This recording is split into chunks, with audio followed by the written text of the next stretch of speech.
untuk uh, untuk apa kebutuhan yang lainnya.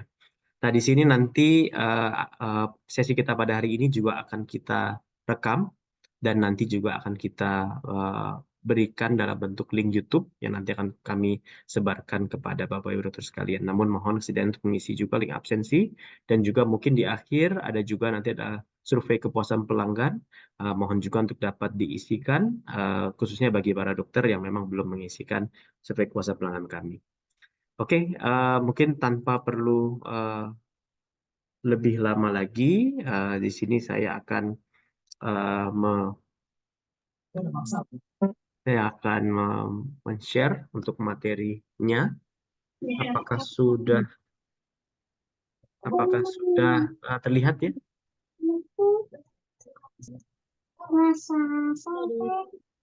Oke, kalau sudah terlihat, berarti kita langsung mulai saja.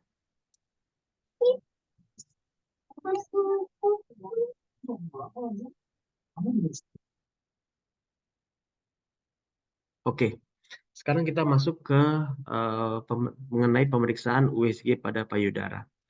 Jadi kalau kita bicara USG sendiri memang mungkin kalau sebelumnya kita melihat USG ini lebih banyak fokus kepada beberapa pemeriksaan seperti pemeriksaan di kebidanan ya, yang seperti mungkin Bapak Ibu dokter sudah banyak lakukan. Dan juga untuk pemeriksaan secara umum khususnya di sini rekan-rekan sejawat dari radiologi ataupun penyakit dalam ataupun dokter umum juga seperti untuk pemeriksaan abdomen. Ini banyak juga bisa digunakan ataupun sampai pemeriksaan lainnya. Nah, seiring berjalan waktu memang pemeriksaan pada USG ini pun juga makin luas, melibatkan makin banyak organ ataupun jaringan, di mana di sini kita bisa melihat tampilan-tampilan ataupun gambaran yang bisa kita lihat untuk khususnya dalam proses dalam hal screening. Nah, kalau kita bicara modalitas pemeriksaan payudara ini sendiri pun sebetulnya cukup banyak. Tidak hanya USG, namun sebetulnya di sini yang kita bicara dalam hal screening, ya, dalam hal screening untuk pemeriksaan payudara, khususnya untuk melihat adanya screening adanya tumor ataupun massa, baik itu yang sifatnya jinak maupun yang sifatnya ganas, malignan, ini kita bisa melakukan dengan beberapa modalitas. Yang pertama di sini tentunya yang menjadi standar baku dan standar emas adalah mamografi. Nah, mamografi ini secara saat ini yang dilakukan ya ataupun dari literatur yang terdapat yang saat ini juga dijadikan acuan oleh Asosiasi Radiologi di seluruh dunia, ini sangat cocok untuk perempuan baik yang memiliki gejala ataupun yang memiliki tanda dengan usia lebih dari 35 tahun atau untuk screening untuk pasien ataupun perempuan dengan usia lebih dari 40 tahun ataupun yang tanpa gejala. Jadi kalau untuk perempuan dengan usia muda yang tanpa gejala, mungkin usianya di bawah 35 tahun, mamografi tidak menjadi pilihan. Sedangkan untuk yang memang di atas 35 tahun atau mungkin di atas 40 tahun, ya khususnya yang tanpa gejala itu bisa menggunakan mamografi. Sedangkan yang sudah memiliki gejala, misalkan benjolan, ya ini tentunya ataupun tanda ini dapat digunakan untuk perempuan dengan usia 35 tahun. Nah, saat ini kita lihat alat mamografi seperti ini, ya. Jadi mungkin Bapak Ibu dokter, khususnya perempuan mungkin sudah pernah melakukan juga cek screening ataupun mungkin pernah mendapatkan hasilnya. Jadi nanti payudara pasien akan ditaruh di bawah sini, nanti akan dijepit dan diberikan tindakan X-ray karena mamografi ini menggunakan modalitas X-ray. Dan nanti hasilnya pun seperti ini, ya, ini tampilannya, sehingga kita bisa melihat nanti apabila ada gambaran tumor ataupun kanker di sini bisa kita lihat dengan jelas. Nah, berikutnya juga saat ini juga yang menjadi lebih juga dianggap salah satu modalitas yang sangat mudah untuk digunakan dari segi cost pun juga relatif sangat murah dan juga dari sisi penggunaan pun juga relatif mudah ya. Artinya sangat mudah untuk dilakukan secara screening secara massal. Ini adalah menggunakan USG. Di mana USG ini bisa digunakan untuk perempuan usia muda, ya, baik ini yang sifatnya screening maupun dengan yang memiliki gejala ataupun tanda. Tentunya tidak hanya untuk perempuan dengan usia muda, namun juga untuk usia yang tua pun juga memungkinkan. Nah, karena sifatnya dia non radiasi, untuk itu pemeriksaan USG pada payudara ini dapat digunakan juga pada saat pasien itu sedang hamil ataupun sedang menyusui, ya. Dan tentunya di sini artinya karena dia sifatnya non radiasi berbeda dengan mamografi yang sifatnya dia menggunakan X-ray. Selain itu juga USG payudara ini juga dapat digunakan pada jenis payudara yang memang minim lemak ataupun yang sifatnya lebih padat, ya. Ini mungkin cocok juga dengan karakteristik juga jenis payudara yang terdapat pada perempuan Indonesia. Selain itu juga USG payudara juga dapat digunakan pada pengguna prostesis payudara. Kenapa? Karena di sini kita lihat kalau pada pengguna mamografi dia akan dijepit, dipres, ya, tentunya ini akan berbahaya terhadap pengguna prostesis payudara. Sedangkan kalau pada USG payudara tidak sampai kita melakukan sampai kita pres seperti itu, sedangkan kita aplikasikan probe pada payudara tersebut. Nah, seperti kita ketahui juga, salah satu memang tujuan Kementerian Kesehatan memberikan baik dalam bentuk dana maupun dalam bentuk alat langsung kepada puskesmas di baik tingkat kelurahan maupun kecamatan untuk melakukan pemeriksaan deteksi, tidak hanya untuk dalam rangka mendeteksi adanya kelainan pada saat kehamilan, sehingga dapat nanti melihat apakah ada kemungkinan penyulit pada saat persalinan. Namun fungsi adanya USG ini pada tahun awal 2023 lalu ini ditambah sesuai dengan rekomendasi dari PDSRI, Persatuan Dokter Spesialis Radiologi Indonesia, untuk menambahkan fungsi dari USG tersebut, yaitu dengan menambahkan probe linier. Sehingga kalau kita lihat pada pengadaan pada tahun 2023 lalu, itu pengadaan USG tidak hanya menggunakan probe convex, namun juga ditambahkan dengan probe linier. Nah, ini tentunya bagi Bapak Ibu dokter yang sudah memang mendapatkan USG pada tahun 2023, ini tujuan lengkap dengan probe linier, sehingga satu tujuannya memang untuk dapat mendeteksi tumor payudara mulai dari tingkat layanan kesehatan primer, dalam hal ini di puskesmas. Nah, komponennya apa saja? Seperti kita ketahui, pertama tentunya alat USG, ya. Tentunya kita menggunakan gel, sama halnya seperti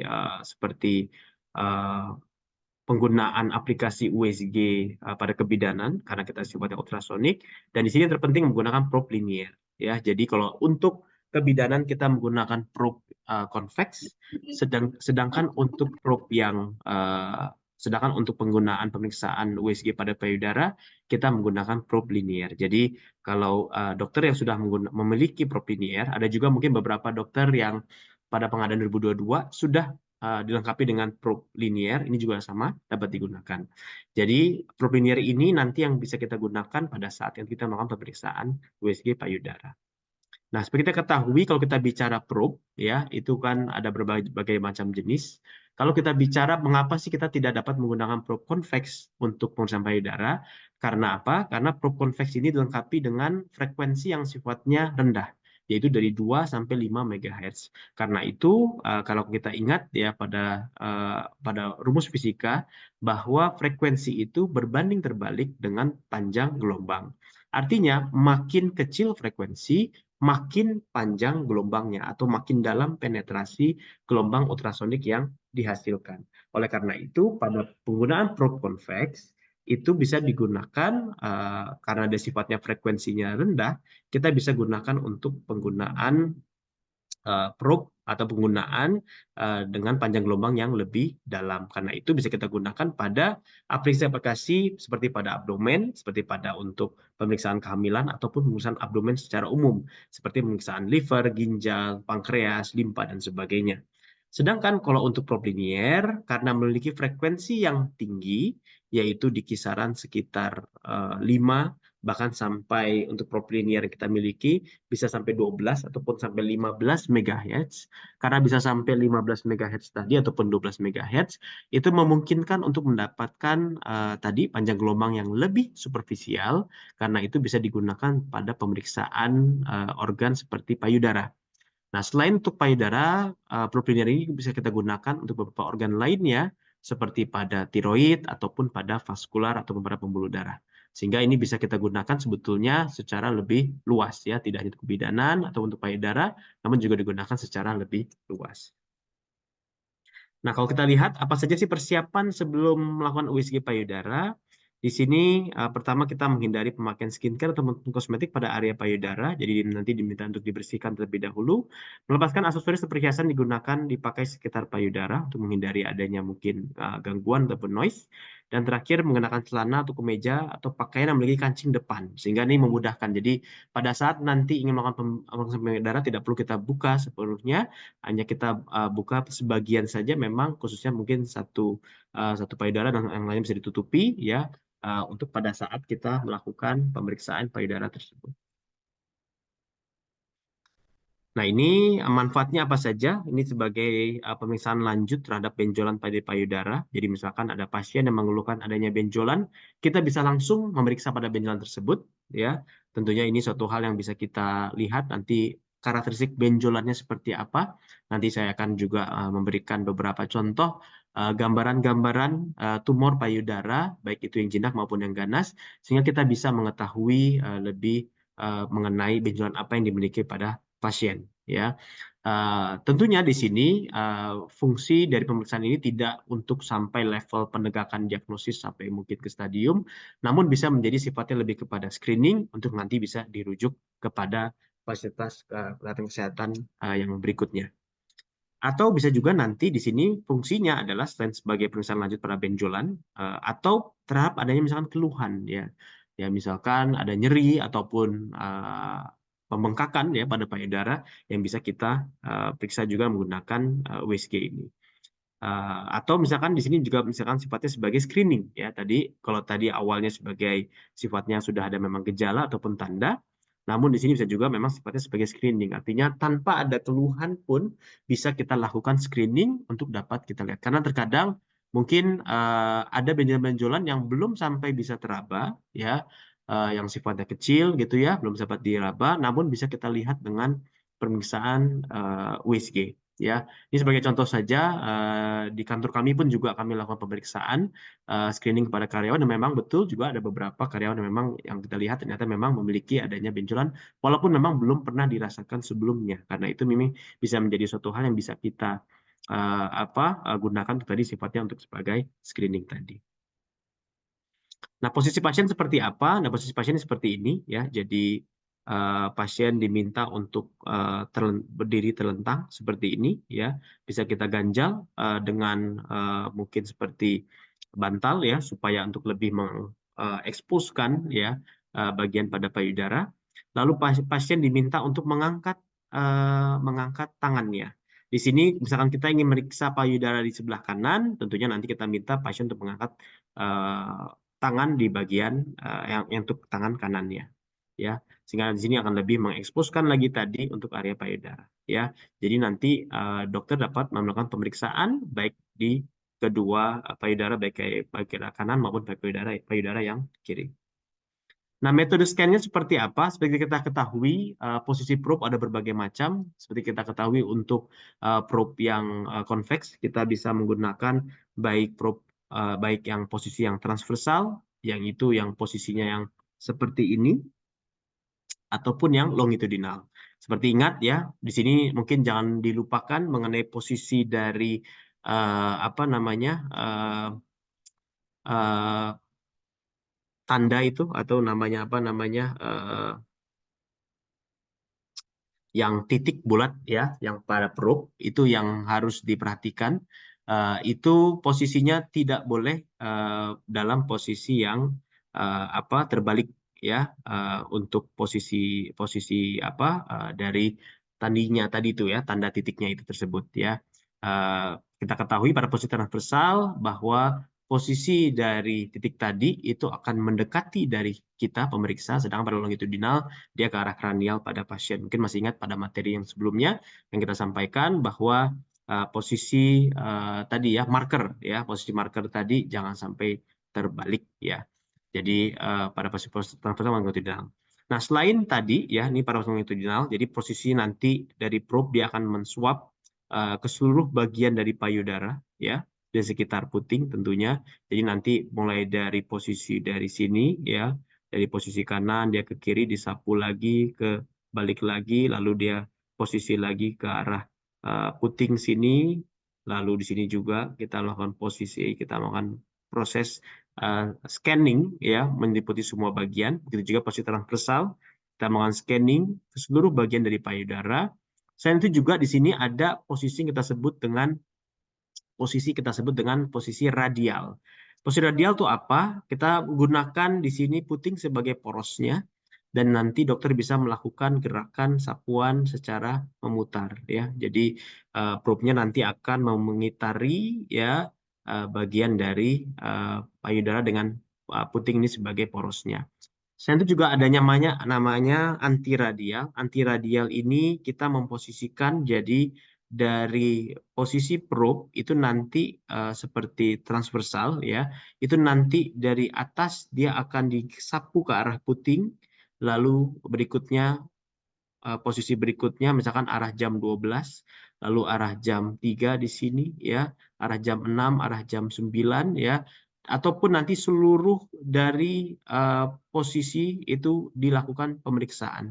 Secara prinsip adalah ke seluruh area payudara itu kita lakukan proses scanning sehingga tidak ada yang luput dari yang tidak kita scanning. Jadi semua bagian itu kita lakukan proses scanning.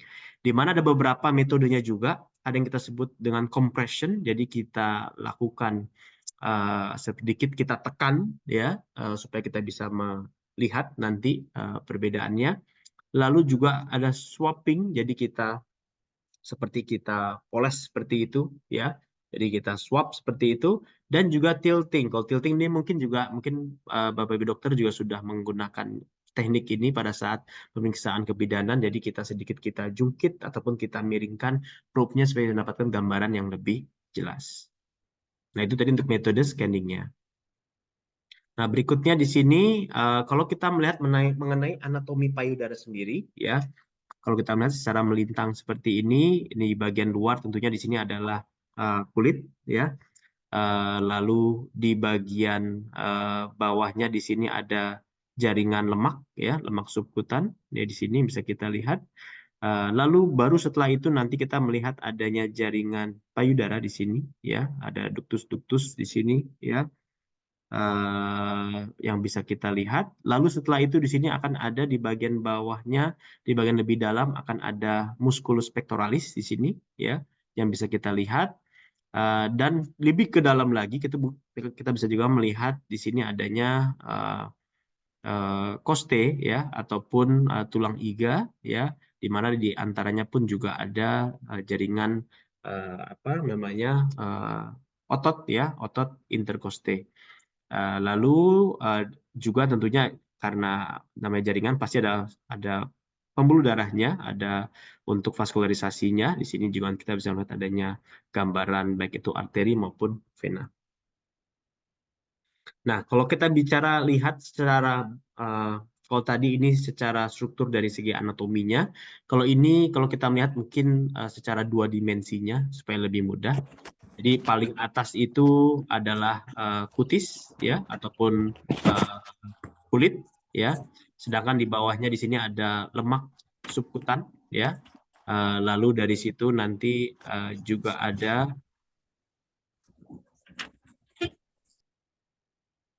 selain lemak subkutan, nanti di sini bawahnya juga di sini ada fascia yang nanti yang akan melapisi jaringan ataupun kelenjar payudara. Di sini kita sebut dengan mammary zone-nya. Mammary zone-nya, lalu ada fascia juga yang sifatnya retro, jadi di belakang, di bagian lebih belakang. Di sini ada retromammary zone, dan terakhir di sini ada musculus pectoralis, ya, yang kita bisa lihat. Nah, kalau kita lihat dari sisi gambaran sono anatominya, ya, ini tadi secara bagan saja kita bisa lihat. Sedangkan kalau kita lihat dari struktur ataupun sono anatominya, gambaran USG-nya seperti apa? Ini seperti tamat tadi. Kita lihat dari luar ke dalam, paling luar di sini adalah kutis ya. Lalu di bagian bawahnya di sini jaringan yang sifatnya berongga-rongga seperti ini ya. Ini kita sebut dengan lemak subkutis, ini jaringan lemak ya. Lalu kita bisa melihat juga adanya ligamentum Cooper di sini. Lalu kita bisa lihat di sini ini ada jaringan mama, ya, mamai di sini kita bisa lihat. Ini apa ataupun glandula mamainya. Di sini kita lihat ada semacam seperti lobulus di sini ya. Ini ada apa lubang-lubang ya yang sifatnya uh, lebih hitam ya. Lalu di sini di bagian bawah nih ada retromammary fat ya. Ini sama gambarannya kalau di sini yang lemak subkutan, ini yang retromamarinya. Dan setelah itu di bagian bawah ya, kalau kita lihat yang jaringannya seperti serabut-serabut, ini kita sebut dengan musculus pectoralis. Ini sama ya gambaran otot di seluruh tubuh, tampilannya seperti ini berupa seperti serabut-serabut. Jadi kita lihat ini adalah musculus pectoralisnya. Kalau di bagian bawah lagi, di sini mungkin nggak kelihatan, terkadang kita bisa melihat juga kalau kita atur frekuensinya ataupun depth-nya, kita bisa melihat adanya tadi tulang iga ya di bagian bawahnya. Jadi kurang lebih seperti ini yang nanti kita akan lihat tampilannya seperti apa. Ini nanti yang kita pelajari. Apabila nanti ada benjolan ataupun ada tumor, nanti kan kita bisa lihat seperti apa karakteristiknya uh, baik dari sisi tempat tumor itu berada maupun juga dari segi mungkin tampilan ataupun ciri khas dari si tumor tersebut. Nah, ini beberapa kuadran. Di sini kadang juga kita bisa bagi menjadi upper outer quadrant, ada upper inner quadrant, ada lower outer quadrant, lower inner quadrant, atau bisa juga kita berdasarkan seperti jam tadi ya, arah jam 12, arah jam 3, arah jam 9, arah jam 6 dan sebagainya ya. Ini juga satu hal yang juga biasa dalam hal pelaporan yang bisa kita berikan. Nah, ini contoh gambaran normal sonoanatomi yang bisa kita lihat. Pertama kita lihat di sini ya, ini untuk tampilan kutis ya ataupun kulit. Di bawah di sini ada lemak subkutannya, di sini tidak terlalu besar ya, artinya di sini mungkin lemaknya tipis. Nah, di sini yang banyak di sini justru adalah di kelenjar payudaranya ya, kelenjar payudaranya cukup besar-besar. Di sini pun juga untuk apa nih eh, bagian dari lobulus ini pun juga cukup besar. Ini contoh pada ibu yang sedang menyusui. Nah, ini contohnya juga ya pada ibu sedang menyusui. Di sini pada bagian dari kelenjar payudaranya ini cenderung dia besar dibandingkan pada perempuan yang tidak sedang menyusui ya. Dan di sini kita bisa lihat pun juga struktur ekogeniknya. Ini contoh nih struktur ekogeniknya lebih mudah untuk terlihat ya pada pasien yang pada kondisi ibu yang sedang menyusui. Nah, sekarang kita masuk kepada pengaturan setting USG. Pada dasarnya, untuk pemeriksaan USG pada payudara ini, kita menggunakan dua dimensi sama halnya pada pemeriksaan perkebidanan. Jadi, empat dimensi pada dalam hal ini tidak kita gunakan secara umum. Ya, artinya mayoritas memang tidak kita gunakan, kita hanya gunakan untuk yang dua dimensi. Nah, apa saja setting yang harus biasa kita perhatikan? Pertama, ada gain. Kalau mungkin di sini Bapak Ibu dokter ingat ada sebuah tombol ya yang ada tulisan B-nya ya yang bisa kita tekan dan juga bisa kita putar. Ya, itu tombol gain yang bisa kita atur brightness ataupun kecerahan ataupun hitam putihnya dari tampilan gambar secara umum, secara menyeluruh. Nah, ada juga TGC. Ini TGC yang ada berupa 8 tuas yang di bagian kanan atas yang bisa kita atur baik pada bagian segmen. Jadi per segmen dibagi per segmen, segmen yang paling atas, tengah maupun yang bawah. Sehingga kita bisa mengatur tadi ya brightness ataupun kecerahannya itu sesuai pada segmen yang kita tuju. Lalu ada tombol fokus juga. Tombol fokus ini juga di dekat dengan tombol gain itu ada seperti tuas yang bisa kita naikkan, bisa kita geser ataupun bukan kita geser, sorry, bisa kita tekan ke atas dan ke bawah ya, supaya kita bisa menentukan titik fokus dan fokus ini pun juga ada tombol fokus yang bisa kita mengatur berapa titik fokus yang kita butuhkan. Nah, mungkin pada saat di pemeriksaan kebidanan tidak terlalu banyak kita gunakan, tapi pada pemeriksaan payudara ini bisa kita gunakan, khususnya pada saat kita sudah menemukan sebuah tumor misalkan. Nah, itu kita bisa mengatur titik fokusnya supaya ke titik yang memang terdapat tumor tersebut. Ini satu fungsinya seperti itu. Lalu kita bisa mengatur frekuensi, seperti kita ketahui bahwa USG ini sifatnya multifrekuensi, kita bisa atur mulai dari frekuensi yang rendah sampai yang tinggi, walaupun probe-nya sama, menggunakan probe linear juga, kita bisa atur mulai dari 5 sampai di 12 ataupun 15. Nah, di sini dokter bisa mengatur pada frekuensi yang tertinggi supaya mendapatkan gambaran resolusi yang lebih baik.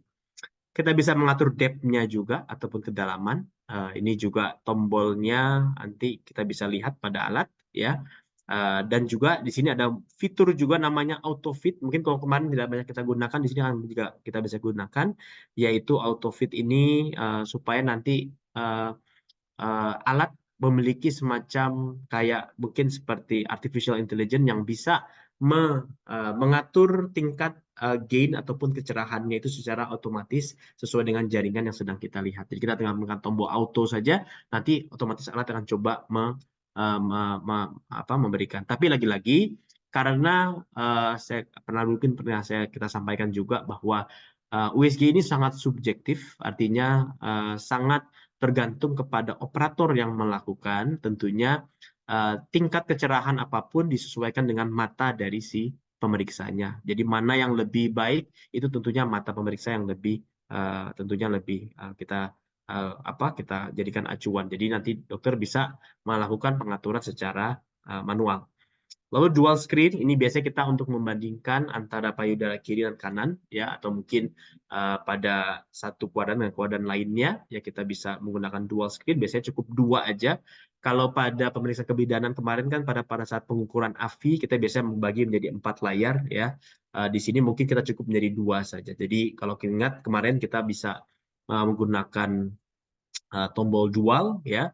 Kalau untuk mendapatkan gambaran 4 layar empat tampilan sekaligus dalam satu layar, kita mencetak dualnya 2 kali. Kalau ini cukup menekan sekali saja. Nah, selain itu di sini juga ada tambahan software ya, namun saat ini memang belum terdapat ya, Bapak Ibu Dokter. Ini kebetulan memang kemarin yang memang diadakan itu sifatnya untuk penggunaan software yang sifatnya black and white. Namun sebetulnya juga dapat kita menggunakan, bisa juga mungkin ke depannya, ini mungkin tapi sifatnya memang optional, memungkinkan untuk kita tambahkan apabila dokter inginkan, yaitu untuk fitur software color Doppler. Khususnya untuk color-nya. Karena kalau Doppler sebetulnya sudah ada dengan tombol PW yang selama ini pun juga dokter bisa gunakan untuk memeriksa, contohnya untuk memeriksa menghitung DJJ ya. Jadi Doppler sudah termasuk tapi color-nya yang belum. Kalau dokter lihat di dekat tombol PW itu ada tombol yang C ya, CFM ya.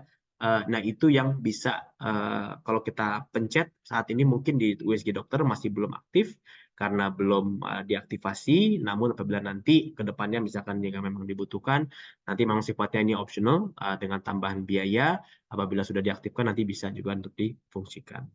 Nah, color itu apa sebetulnya? Kalau kita lihat color Doppler itu istilah ya, sebetulnya yang lebih tepat adalah CFM ya, color flow mapping ya, di mana fungsi color ini bukan untuk menambahnya warnanya jadi warna-warni, bukan, tapi yang utama adalah warnanya itu ada warna biru dan warna merah.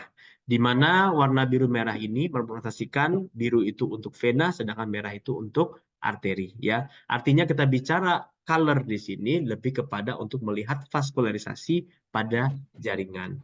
Pada beberapa aplikasi, contoh penggunaan USG yang cukup masif, cukup advance, misalkan pada penggunaan USG pada misalkan dokter yang ingin mengguiding ya, butuh sebagai guiding ketika ingin melakukan biopsi misalkan, atau ingin memasukkan kateter misalkan, kateter pada penggunaan pemasangan CVC misalkan pada ICU, itu karena CVC itu kita pasang pada vena, karena itu dengan fitur color ataupun Doppler ini bisa membantu user untuk bisa mengidentifikasi mana yang yang merupakan jaringan ataupun pembuluh darah vena maupun mana yang arteri.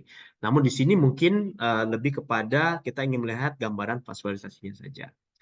Dan itu ada juga disebut namanya power Doppler ataupun juga kadang juga disebut sebagai CPA. Ini color power angiography ya. Di mana di sini kalau pada color Doppler kita bisa ada dua warna biru dan merah, sedangkan pada CPA ataupun power Doppler ini hanya satu warna saja yaitu warna merah ya.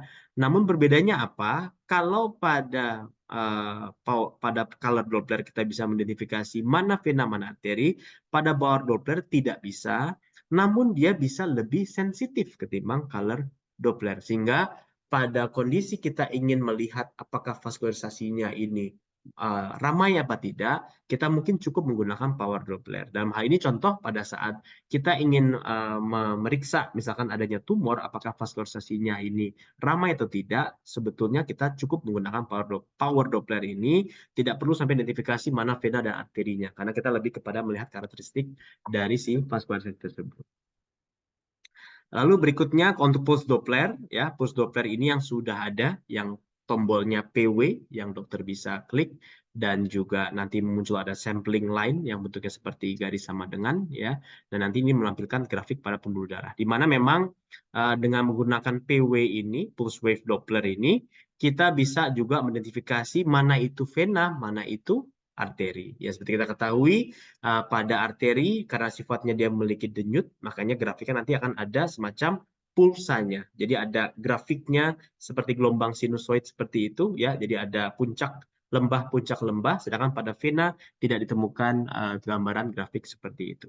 Ini juga bisa membantu identifikasi mana arteri maupun vena. Namun kalau kita bicara pada pemeriksaan payudara, biasanya kita hanya untuk melihat karakteristik tumornya tersebut jinak atau ganas. Seperti kita ketahui, tumor yang ganas seperti cenderung vaskularisasinya akan lebih ramai. Karena itu kalau kita bicara untuk melihat kondisi vaskularisasinya, kita bisa melihat dengan si CPA ini saja sudah cukup. Kita tidak perlu membedakan mana itu, apakah itu arteri ataupun vena. Nah, selain itu pun juga pada teknik USG pun juga saat ini juga muncul beberapa software tambahan yang dapat lebih mudah untuk mengidentifikasi dari tumor tersebut. Jadi ketika kita mendapatkan gambaran tumor, apakah tumor ini jinak atau ganas, ada juga yang kita sebut dengan namanya elastografi. Ini juga sifatnya optional. Tidak semua USG memiliki sampai ke elastografi, namun memang USG GTM 450 ini memungkinkan untuk bisa di-upgrade sampai ke tambahan software elastografi. Nah, elastografi ini apa? Kalau kita bicara secara mungkin definisi namanya, elasto artinya di sini adalah kita ingin mengukur elastisitas jaringan. Ya, seperti kita ketahui, untuk tumor yang sifatnya jinak itu biasanya akan lebih elastis. Sedangkan kalau tumor ganas, dia akan lebih keras. Artinya elastisitasnya pun nanti akan rendah. Nah, dari sini kita akan bisa mengukur elastisitas pada jaringan dengan menggunakan elastografi ini tadi. Ya, di mana saat ini ada dua jenis elastografi yang beredar di pasaran, ada sifatnya strain, ada juga shear wave. Nah, mungkin shear wave ini pada USG yang sifatnya very very high end ya, mungkin harganya di atas 2 miliar dan sebagainya. Sedangkan kalau untuk USG yang memungkinkan, yang artinya mungkin tidak terlalu high end, kita bisa menggunakan namanya strain elastografi. Gampangnya seperti apa? Ini sebagai contoh saja. Ini ada sebuah media seperti gelatin. Di dalamnya ini kita masukkan ada sebuah jaringan gitu ya, seperti mungkin tumor ya. Kita sebagai analogikan, apabila kita tekan si jaringannya, kalau misalkan jaringan tersebut dia sifatnya keras, walaupun kita tekan, dia tidak akan berubah bentuk menjadi pipih ataupun perubahannya akan sangat minimal. Sedangkan pada jaringan yang jinak, ketika kita lakukan penekanan, jadi makanya elastografi ini kita harus melakukan teknik compression tadi. Kan kita tekan, probe-nya, apabila nanti dia akan berubah, ya itu nanti dia artinya memang jaringan sifatnya lebih jinak. Nah, elastografi nanti akan ada semacam seperti grafik ya, ataupun pewarnaan biru dan merah yang bisa menunjukkan apakah selama ini kalau kita bicara biru itu cenderung kepada yang keras ya. Jadi yang ke arah yang ke arah yang ataupun biru ataupun hijau itu cenderung yang ke arah yang ganas. Jadi pada elastografi nanti akan ada pewarnaan juga sehingga pada saat kita lakukan tindakan dari kompresi tadi kita bisa membedakan apakah kemungkinan ini adalah jinak ataupun ganas. Jadi ini tambahan tools yang sifatnya optional memang yang bisa untuk digunakan untuk bisa mendeteksi apakah ini jinak ataupun ganas. Nah, ini kalau tadi kita lihat ya, tombologinya di alat di mana saja. Ini alat USG yang Bapak Ibu miliki di puskesmas. Saat ini tadi ada beberapa tombol yang saya tunjukkan. Yang pertama ya, kalau kita lihat ada tombol on off ya, masih ingat ya Dok. Mungkin pada kesempatan ini kembali lagi kita ingin menyampaikan untuk menekan tombol on dan off ini dilakukan cukup dengan sekali saja. Apa artinya tidak perlu kita tekan berlama-lama, cukup kita tekan sekali itu nanti untuk menyalakan. Begitu juga untuk mematikan ya. Namun pastikan pada saat supaya lebih awet alatnya, alat USG ketika ingin dimatikan, pastikan posisinya tidak dalam sedang aktif, artinya kita freeze, masuk dalam menu yang awal ya. Pada saat awal itu kita freeze lalu kita matikan ya. Dan tekannya juga cukup sekali saja. Mungkin beda dengan mungkin di alat lain yang perlu kita tekan terus sampai dia nyala atau tekan terus sampai dia mati ya. Cukup tekan sekali saja. Lalu berikutnya ada tombol freeze, ya ini tentunya tombol yang sering kita gunakan ya, baik pada pemeriksaan kebidanan maupun pada pemeriksaan USG payudara ini. Baru kita menemukan sebuah gambaran yang sudah kita mungkin kita nilai, misalkan ingin kita nilai, kita harus tekan tombol freeze. Lalu save tentunya apabila dokter ingin menyimpan gambar tersebut, karena lagi-lagi dengan kita freeze tidak otomatis kita save. Tapi kalau kita ingin menyimpan gambarnya harus kita tekan tombol save. Enter ini sama seperti tombol klik kiri pada mouse ya. Jadi setelah kita gunakan trackball, kita ingin menuju ke sebuah tempat, lalu kita ingin tempat tersebut yang mau kita pencet tombol enter.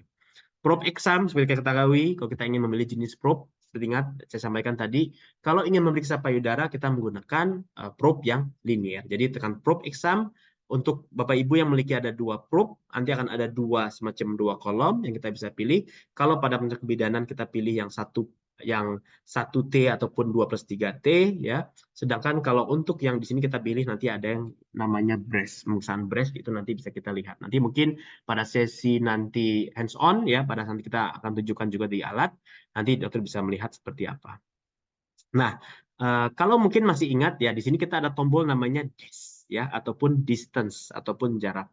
Kalau kita ingin pada pemeriksaan kebidanan, kalau dokter ingat, kita bisa memilih yang measurement ya, di mana kita ingin memilih biometri ya, misalkan untuk melihat BPD, AC ataupun FL, kita memilih dari measurement. Sedangkan kalau di sini karena tidak ada semacam teknologi tertentu ataupun pengukuran yang tertentu, yang kita ukur hanya jarak saja. Dan ini cukup dengan distance saja. Nanti kita bisa mengukur panjang ataupun lebar dari tumornya tersebut. Ya, jadi tidak perlu kita mengukur measurement, tinggal mengukur distance saja. Nah, ini tadi tombol frekuensi ya, tadi untuk mengatur tinggi rendahnya frekuensi ya. Probe linear bisa kita atur dari 5 sampai 12 ataupun sampai 15. Lalu tombol CFM ini tadi yang kita sebut dengan color ya. Ini tapi kalau dokter tekan sekarang kondisinya masih belum aktif, ini sifatnya memang optional. Kalau nanti mau diaktifkan tentunya harus ada tambahan biaya lagi. Ini tombol B yang kita sebut tadi untuk kita back ataupun kita untuk mengatur gain. Jadi ini bisa kita tekan dan juga bisa kita putar ya untuk mengatur gainnya tadi. Lalu ini TGC ya, ini untuk mengatur tadi segmental bagian atas, tengah ataupun yang bawah ya untuk mengatur kedalamannya. Nah ini tadi depth dan fokus ya. Ini kalau tombol fokus di sini ini untuk mengatur banyaknya titik fokus 1, 2, 4 dan seterusnya. Dan sedangkan di sini untuk mengatur posisi titik fokusnya. Mungkin nanti pada saat kita ini atau mungkin dokter ingat ya, pada saat training pun juga sempat ditunjukkan ya untuk mengatur tinggi rendahnya fokus ya pada tampilan. Lalu depth ini kita bisa juga atur untuk juga bisa memperbesar gambar ya dengan kita mengatur depth-nya. Dual ini tadi kalau kita ingat juga untuk bisa mengatur supaya tampilannya menjadi 2 tampilan ataupun sampai 4, tapi kalau untuk payudara biasanya cukup sampai 2 tampilan saja. Artinya kita hanya menekan tombol dualnya sekali saja. Untuk pindah, kita tinggal menekan tombol update, ya, seperti biasa. Lalu teks, apabila ingin menuliskan, misalkan tumor, kita tulis tumor pada arah jam sekian, misalkan, ya, kita bisa menulis, ya. Lalu juga di sini ada tombol auto, kalau tadi saya sampaikan auto fit, ya, di mana nanti dokter bisa menekan tombol auto untuk bisa nanti unit alat nanti akan memberikan tampilan yang secara otomatis tampilan yang baik seperti apa. Tapi lagi-lagi saya sarankan karena ini nanti dokter yang memeriksa, nanti dokter bisa mengatur untuk tampilan tersebut sesuai dengan mana yang dokter kendaki. Nah, ini tadi yang kalau terakhir saya sebut tadi elastografi. Ini tombolnya elas juga. Ini juga sama tadi sifatnya optional. Artinya kalau dokter di sini ingin periksa, nah saat ini kalau ditekan dia karena belum aktif, nanti dia belum bisa kita gunakan. Nah, kalau tadi color Doppler itu yang mana? Itu yang CPA ini tadi. Ini yang power Doppler, sorry, power Doppler. Kalau ini yang CFM, yang color, dan ini yang power Doppler yang lebih sensitif. Ini tadi tombol fokus, ya, dan sebagainya. Oke, itu tadi untuk tombologinya. Nanti mungkin pada saat sesi kedua, nanti kita bisa menunjukkan satu tombol lagi untuk merefresh saja. Pada dasarnya tombol-tombol tadi pun juga bisa kita gunakan pada pemeriksaan lainnya. Seperti pada pemeriksaan kebidanan, kita pun juga menggunakan tombol-tombol yang juga sama. Namun tadi kita tampilkan beberapa tombol yang memang kita gunakan juga untuk pemeriksaan USG payudara. Nah, sekarang mungkin sini saya coba untuk memberikan apa sih perbedaan ya secara anatomi secara USG ya, apa sih perbedaan tumor pada jinak maupun ganas. Nah, sebelum masuk ke situ, kita harus mengetahui juga pola-pola sono ataupun tampilan pada USG ya. Seperti kita ketahui ada beberapa tampilan yang kita ketahui seperti ada yang namanya hyperechoic. Kalau hyperechoic ini dia akan lebih putih ya ketimbang dengan jaringan sekitarnya. Ini contohnya sebuah gambaran ada yang kita sebut dengan hyperechoic. Kebalikannya ada yang juga kita sebut dengan hypoechoic. Jadi dia lebih hitam ketimbang dengan jaringan sekitarnya. Kalau yang betul-betul hitam, ya bahkan hampir tidak ada putihnya, kita sebut dengan anechoic. Ya, jadi kita bedakan ya, ini hyperechoic, hypoechoic, dan ini anechoic. Sedangkan kalau yang sama kita sebut dengan isoechoic. Ya, ini kita sebut dengan yang gambarannya dia tidak lebih putih ataupun tidak lebih hitam. Ya, nah selain itu, kalau kita melihat tampilan selain pada tampilan pada lesinya, kita pun juga bisa melihat tampilan posterior pada lesinya. Maksudnya apa? Kalau pada tampilan yang hyperechoic ini, kita juga melihat bagaimana sih tampilan di bagian belakangnya. Ya, di sini kita lihat yang pada hyperechoic ini contoh pada kasus mungkin batu, ya, misalkan pada batu empedu, batu ginjal, ya. Artinya sesuatu yang sifatnya padat, keras, itu biasanya nanti tampilannya hyperechoic. Kita bayangkan saja USG itu seperti senter ya, yang dia ada sinarnya. Kalau dia menemui sesuatu yang sifatnya padat ya, sesuatu yang sifatnya padat, pasti nanti dia akan terblok sinarnya di bagian posteriornya ya. Kita bisa bayangkan lagi tadi ya. USG ini probe ini kita anggap seperti center ya yang menyinari. Nah, ada sesuatu lesi yang sifatnya padat ya, seperti yang tampilan akan hyperechoic seperti ini, contohnya seperti batu. Tentunya nanti di bagian posterior dari batu dia nanti akan terbentuk sebuah bayangan ya. Karena itu di sini kita sebut di sini adalah namanya acoustic shadow ya. Itu gambaran apabila ada sesuatu yang sifatnya padat seperti hyperechoic, di bagian posteriornya dia pun juga nanti akan muncul namanya acoustic shadow. Kita lihat di sini tampilannya dia akan lebih hypoechoic ketimbang yang sekitarnya. Karena tadi ya adanya gambaran tadi acoustic shadow. Pada gambaran seperti batu empedu, ya, batu ginjal kita bisa menemukan seperti itu. Atau di sini ya, ini ngeliat gambar di atasnya, ini gambaran hyperechoic. Di bagian bawahnya di sini kita sebut dengan namanya tadi acoustic shadow. Ya. Sebaliknya, pada gambaran yang anechoic, ya, anechoic ini biasanya khas pada gambaran yang sifatnya tidak padat. Artinya untuk jaringan yang mungkin isinya adalah cairan. Contoh pada kista ya. Kista itu kan isinya cairan dan itu sifatnya biasanya dia anechoic. Nah, sebaliknya kalau tadi yang sifatnya padat itu dia terbentuk acoustic shadow. Kalau untuk yang anechoic ataupun yang cairan ya, ini sifatnya dia posteriornya sifatnya dia enhancement, artinya lebih kuat ya. Gampangnya ini apa sinarnya tuh akan diteruskan sepenuhnya sehingga dia akan lebih kuat. Makanya kita sebut sebagai posterior enhancement.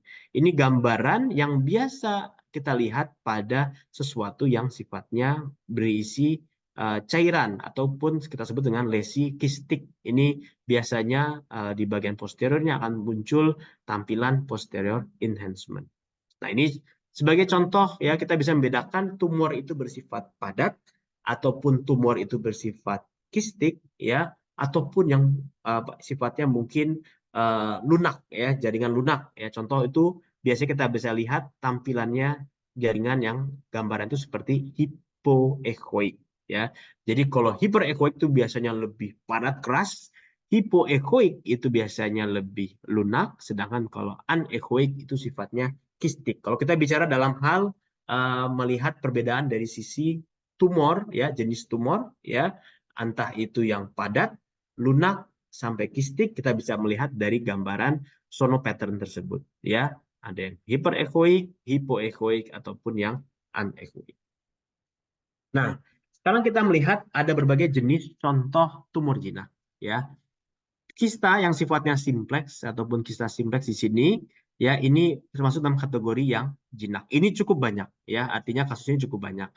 Selain itu pun juga ada fibroadenomame ataupun FAM. Ini juga kasus tumor jinak yang paling sering juga terjadi pada perempuan. Begitu juga pada lipoma ya ataupun tumor pada jaringan lemak ya. Nah, ini yang juga bisa terjadi. Nah, sekarang kita bisa melihat ada beberapa hal yang menjadi ciri khas dari tumor jinak ya. Ada cukup banyak di dalam literatur ya, namun di sini saya bisa memberikan gambaran beberapa yang mungkin cukup khas ya, yang artinya mayoritas kalau kita bisa lihat, kita bisa yakini ini kecenderungannya ke arah jinak. Yang pertama apa? Yang pertama adalah tampilannya itu adalah dia wider than tall, artinya dia lebih lebar ketimbang dia tinggi ya. Artinya apa? Kalau tumornya itu lebih oval seperti ini ketimbang dia bulat ya, bulat tinggi ya. Nah, ini kita bisa ukur secara objektif dengan apa? Mengukur distance-nya. Kalau distance yang panjang ini lebih tinggi ya, lebih besar ketimbang yang tingginya ini ataupun lebarnya, makanya kita bisa melihat secara objektif bahwa tidak hanya tampilannya kita lihat, oh ini kayaknya lebih lebar nih ya, tapi kita bisa mengukur dengan mengukur distance-nya. Jadi mengukur dari titik sini ke sini ya, kalau dia memang lebih besar daripada titik dari atas bawahnya, makanya kita bisa melihat bahwa ini tampilan yang lebih kemungkinan dia lebih lebar. Mayoritas ya hampir seluruhnya tumor yang seperti ini merupakan tumor yang sifatnya jinak ya. Oke, kedua kita bisa melihat juga contoh ini ya, ini juga sama. Ini dia apa? Dia lebih lebar ketimbang ya, lebih tinggi ya, lebih panjang sini ya, artinya lebih lebar ketimbang tinggi tadi. Nah, yang berikutnya adalah batasnya pun juga reguler. Maksud batas reguler itu apa? Contoh ini kita bisa lihat tampilan yang batasnya itu dia betul-betul ya apa licin ya. Atau ini juga sama licin. Dia tidak yang sifatnya mungkin kayak spike-spike seperti itu ya, tapi ini sifatnya dia licin ya. Nah, ini juga satu contoh dari karakteristik tumor yang sifatnya jinak. Yang kedua, tidak ada juga biasanya kalsifikasi ataupun juga ada pun juga amat sangat minim ya. Kalsifikasi itu bentuknya apa? Karena kalsium itu dia berupa deposit itu uh, sifatnya dia pasti akan hyperechoic. Kita akan bisa menemukan tampilan titik-titik ya. Nah, kalau ini contoh ya, ini kan dia sifatnya anechoic ya. Kalau ini kan dia hypoechoic. Kalau kita lihat gambar langsung pattern yang tadi ya, ini hypoechoic, ini anechoic. Kalau anechoic ya, ini berarti sifatnya dia bentuknya isinya kemungkinan besar adalah cairan ya. Kalau kita lihat di sini juga ya, gambaran posteriornya kita bandingkan dengan jaringan sekitarnya, di bagian posteriornya dia lebih kuat. Kita sebut dengan posterior enhancement. Karena itu di sini kemungkinan ini adalah lesi yang sifatnya kistik ya ataupun kista ya. Kistanya di sini bisa dibilang cukup simple ya, dia cukup mungkin ada satu ataupun mungkin dua kista saja di sini ya, dan sifatnya pun dia lebih wider than tall ya. Kita bisa anggap ini memang sebuah kista yang sifatnya jinak ya. Sedangkan kalau yang ini sifatnya hypoechoic, berarti dia bukan merupakan sebuah kista, ini merupakan sebuah gambaran jaringan tumor yang sifatnya jaringan lunak. Ini sebagai contoh kasus FAM, ini tampilannya seperti ini ya. Nah, berikutnya apalagi karakteristiknya. Berikutnya juga ada gambaran vaskular. Ini kebetulan nih gambaran dua dimensinya saja, nggak ada vaskularnya. Andai kan kita ada gambaran vaskularisasinya pun, ataupun ada colornya, ya, colornya, itu nanti tampilan colornya itu atau vaskularisasinya biasanya hanya di tepi saja, tidak sampai dia di dalam dari lesi tersebut ya. Jadi hanya di tepi-tepinya saja vaskularisasinya ya, tidak sampai dia ramai sampai ke bagian tengah. Nah, ini contoh lagi ya, kista tampilan anechoic ya dengan adanya posterior enhancement ya, itu khas dari kista yang kita bisa lihat jadi tumornya. Ini kita bisa tadi ya ukur ya tadi titik-titik untuk A1 biasanya atusannya A1 A2 gitu ya. Jadi kita bisa mengukur apakah ini memang lebih lebar ketimbang tinggi secara objek. Jadi tadi contoh fibroadenoma ya. Ini juga sama. Lesinya sifatnya hipoechoic ya. Kalau kita lihat ini jaringan payudara, ini kutisnya, ini lemak subkutannya, dan dan tumornya ini berada di jaringan payudaranya. Di bawah ini sudah apa tadi kita sebut dengan jaringan muskularnya ataupun otot. Ya. Jadi ini FAM, posisinya dia di bagian jaringan payudara, letaknya, dan tadi sifatnya dia hipoechoic. Oke, kita lanjutkan lagi. Nah, sekarang itu tadi kalau kita bicara contoh-contoh tumor yang ganas. Jadi artinya kalau misalnya Bapak Ibu dokter ketemu yang tampilannya seperti ini, wider than tall, dan juga tadi ya permukaannya licin ya, tepinya reguler gitu ya, lalu terus juga klasifikasi juga tidak ada, kemungkinan besar ini sifatnya jinak ya. Walaupun dokter tetap harus merujuk untuk bisa mendapatkan diagnosis yang lebih pasti. Namun kita bicara secara USG dengan gambaran seperti itu, mayoritas memang itu sifatnya lebih jinak. Lalu yang ganas seperti apa? Ya, yang ganas itu, nah ini kebalikannya dengan yang tadi, yang yang jinak. Pertama, kalau tadi wider than tall, kalau ini taller than wide, ya. Jadi kalau kita ukur di sini, ya, ini tadi ya, ini akan lebih kecil ketimbang tingginya tadi. Dia akan jadi lebarnya ini akan lebih kecil ketimbang tingginya. Ya, makanya kita harus ukur dengan distance ya. Jadi di sini ya, ini kalau kelihatan ya di layar, yang titik yang ini dia 0,76 cm, sedangkan titik tingginya itu 0,88 cm. Artinya dia memang lebih tinggi secara objektif ketimbang dia lebih lebar. Karena itu ini dicurigai memang sebuah lesi yang sifatnya keganasan. Yang berikutnya juga batasnya irregular. Contoh nih ya, ini kan dia tidak licin seperti tadi ya. Ini batasnya nggak jelas ya. Bahkan kita bisa menemukan adanya mungkin spike ya. Nah ini ya, jadi ada seperti tajam-tajam ya yang muncul ya, nah ini contoh ini ya, ini gambaran-gambaran spike ya yang bisa muncul nih, contoh ini spike ya. Jadi dia seperti tajam-tajam seperti itu pada tepinya. Lalu kita bisa menemukan adanya mikroklasifikasi, ini contohnya nih. Ini mikroklasifikasi ya. Ini juga mikroklasifikasi, ini mikroklasifikasi ya. Yang tadi nggak ada, kalau di sini dia ada. Sedangkan pada gambaran vaskuler, ketika kita ini contoh ya, ini gambaran dengan color, makanya ada biru, ada merahnya. Sedangkan ini contoh, ini tadi saya sebut dengan power Doppler ya atau CPA, dia hanya merah saja. Di sini kita lihat vaskularisasinya tidak hanya di tepi tumor, namun juga sampai di dalam tumor. Nah, ini contoh karakteristik yang kita sebut dengan CA-MAME ya, yang mungkin dapat kita bisa temukan ya. Tentunya pasti harus segera kita rujuk. Karena kita ketahui ya, penataan laksana tumor ataupun kanker itu prinsipnya adalah early detection. Makin cepat kita temukan, makin baik tentunya nanti outcome-nya. Nah, di sini contoh CA-MAME lagi ya. Ini tadi ya tampilannya dia taller than white ya. Atau di sini kita lihat bentuknya dia juga sudah irregular ya, tepinya dia irregular ya. Tidak jelas ya. Ini kalau kita tambahkan dengan color biasanya dengan muncul juga tampilan vaskularisasi yang lebih ramai.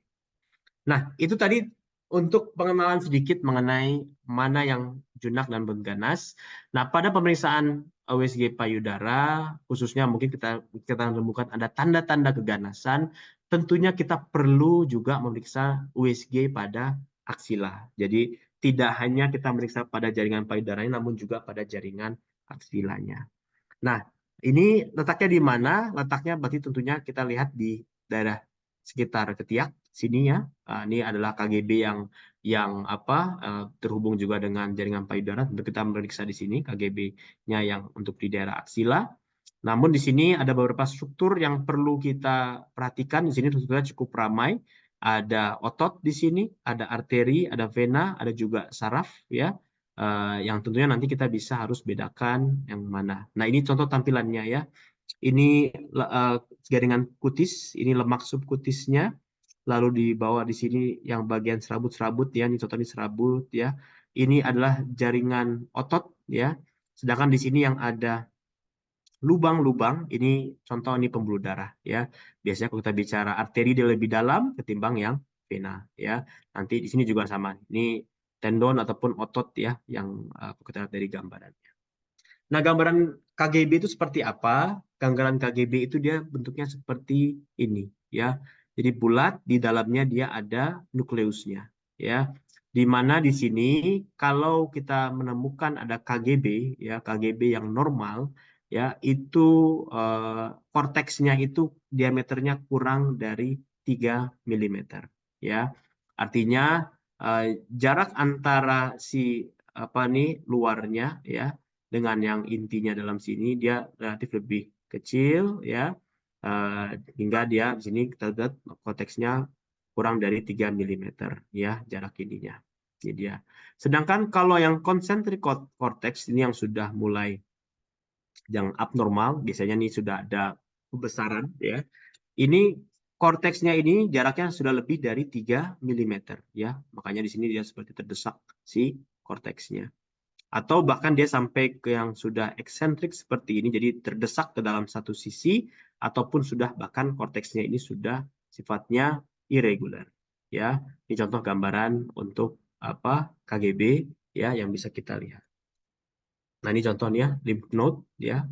Lymph node tampilan seperti ini. Kalau kita ukur kalau dia masih 3 mm ya ataupun lebih kecil, berarti dia sifatnya normal, tapi kalau sudah lebih besar berarti dia merupakan sebuah yang sifatnya sudah abnormalitas. Nah, ini contoh gamma gejala getah bening. Di sini intinya sudah nggak ada ya, korteksnya sudah tidak ada, jadi dia sudah terdesak ya semuanya. Sehingga ini contoh ini gambaran KGB aksila pada metastasis wanita berusia 40 tahun dengan kanker payudara ya. Jadi sini curiga kita di sini memang tidak keganasan dan sudah melibatkan juga adanya metastasis ke kelenjar getah bening. Jadi makanya itu pentingnya pada kasus-kasus curiga keganasan kita perlu juga periksa dari bagian aksilanya. Nah, mungkin sedikit mungkin pada sesi pertama ini yang bisa saya sampaikan untuk materinya. Nanti insya Allah akan kita share juga untuk materinya. Nanti akan kita share materinya, dokter, jangan khawatir. Nanti apabila mungkin sebelum masuk ke sesi kedua, nanti silahkan apabila ada yang ingin ditanyakan, baik via chat ataupun secara langsung juga boleh. Nanti bisa kita jawab. Mungkin sambil kita menunggu tim dari Geraha Ismaya nanti bisa untuk untuk bisa disiapkan untuk sesi kedua untuk mulai tombologinya. Mungkin dari saya cukup sekian untuk sementara ini. Mungkin silahkan kepada Pak Roni dan juga Mbak Elsa bisa untuk dipersiapkan untuk yang sesi kedua. Sambil itu silahkan Bapak Ibu Dokter apabila ada yang ingin ditanyakan, dan jangan lupa mungkin mengisi kembali absensi bagi Bapak Ibu yang belum mengisi, ya, untuk dapat mengisi absensi eh, melalui link yang sudah kita share. Dan apabila ada yang ingin bertanya bisa untuk ditanyakan. Silakan, mungkin sambil disiapkan untuk yang sesi kedua.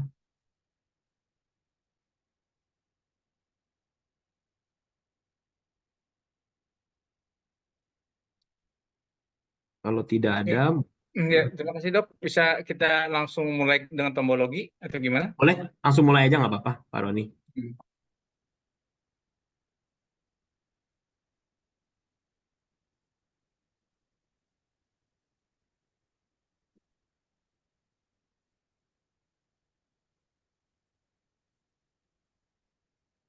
Saya besarin dulu ya gambarnya.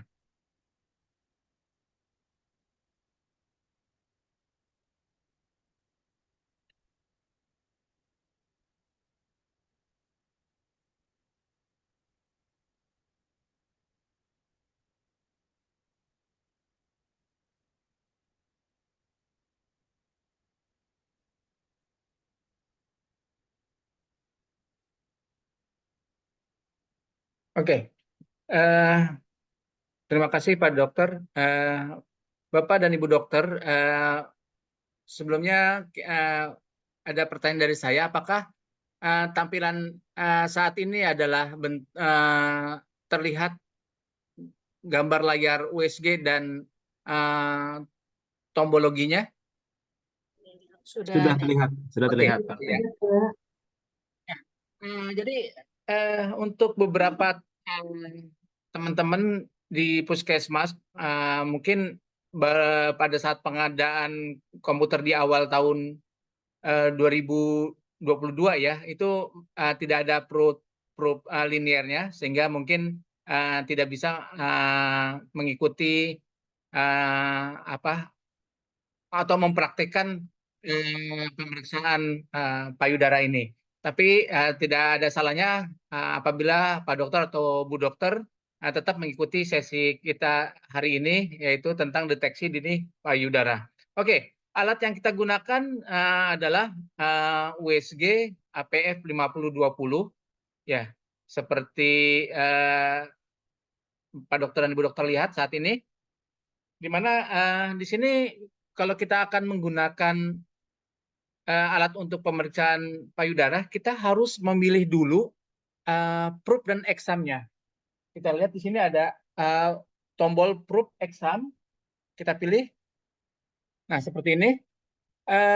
Kita arahkan trackball ke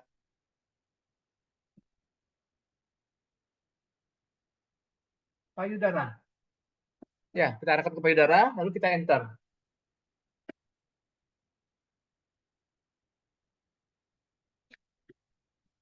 Pada layar akan tampil seperti ini. Dan seperti biasanya, setiap kali kita akan melakukan pengukuran, jangan lupa Pak Dokter, Bu Dokter menginput data pasien.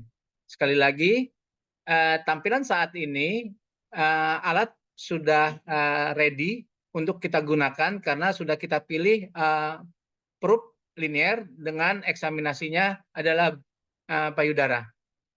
Oke, kita coba menginput data pasien dulu.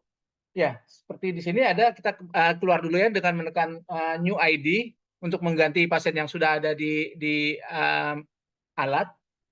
Kita tekan new ID, kita keluar, yes. Lalu kita tekan ID lagi. Nah, pada saat kita menekan ID di sini, pastikan bahwa tombol-tombol di atas, maksud saya kotak yang di atas ini ada auto ID create, auto upload, dan initialize image, itu kita uncheck. Jadi tidak ada cek warna merah. Misalnya nih ada cek warna merah seperti ini. Ya, kita tiadakan supaya kita bisa menginput data pasien secara manual. ID ini wajib kita isi, sekali lagi ID wajib kita isi dengan angka yang sudah disepakati di tempat Pak Dokter dan Ibu Dokter bekerja. Bisa menggunakan NIK atau nomor rekam medis atau nomor BPJS mungkin, seperti itu. Nah, untuk bisa tampil di layar monitor nanti, Pak Dokter bisa menginput nama Pak Dokter di operator di sini. Jadi operator sini adalah nanti nama yang akan tampil di monitor sebagai pelaku pemeriksa. Jadi misal di sini saya tulis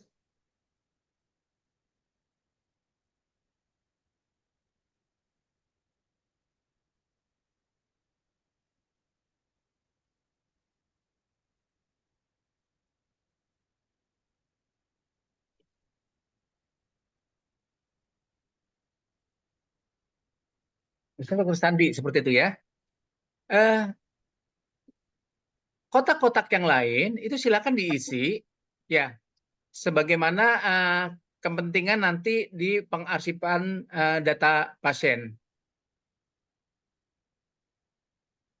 Apabila Pak Dokter dan Bu Dokter lupa mengisi ID, dipastikan alat ini tidak akan bisa kita save. Jadi data yang sudah kita isi tidak akan tersave. Karena Pak Dokter dan Bu Dokter lupa untuk menulis ID pasien. Sekali lagi, ID wajib kita isi.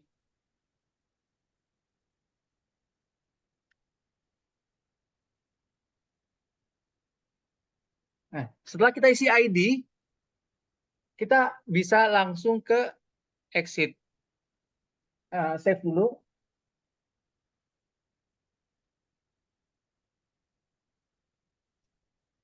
Oke, seperti itu.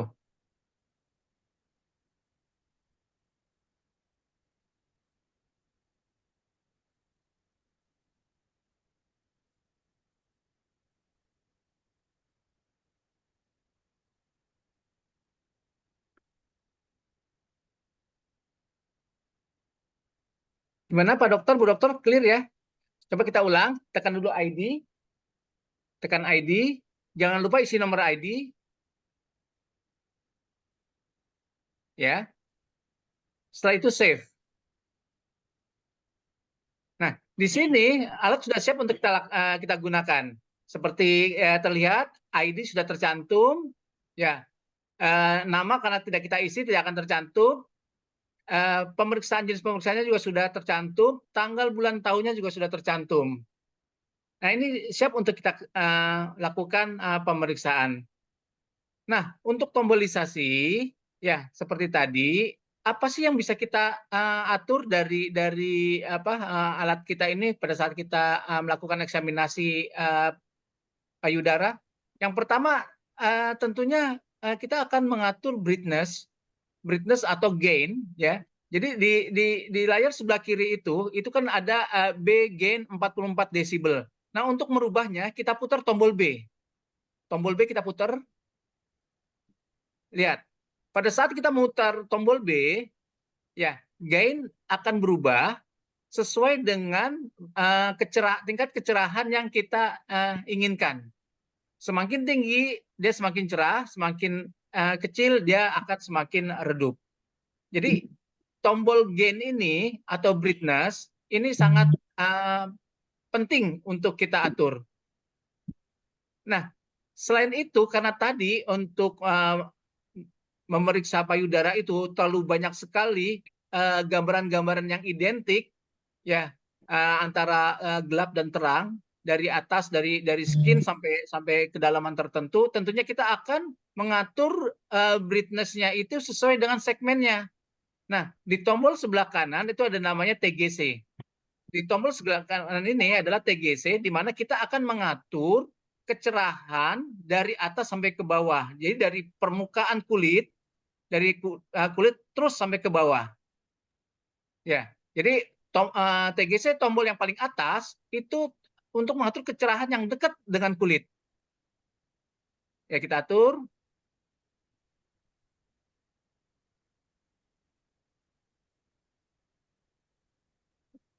Nah, selanjutnya tombol yang kita gunakan adalah mengatur kedalaman. Bisa diperhatikan di sini, saat ini kedalaman itu sekitar 3,9 cm dari permukaan kulit. Ya, saat ini kedalaman daya jangkau dari ultrasound kita itu sampai dengan kurang lebih adalah 4 cm. Nah, ini bisa kita atur dengan menggeser tombol depth. Nah, tombol depth ya kita atur. Ya, kita bisa lebih dalam atau lebih ke permukaan. Tentunya pada saat kita mengatur lebih dalam, ya gambaran akan semakin kecil. Tapi pada saat kita mengatur lebih ke permukaan, gambar akan semakin terlihat lebih besar. Selanjutnya ada tombol fokus yang tadi disampaikan oleh Dr. Irfan.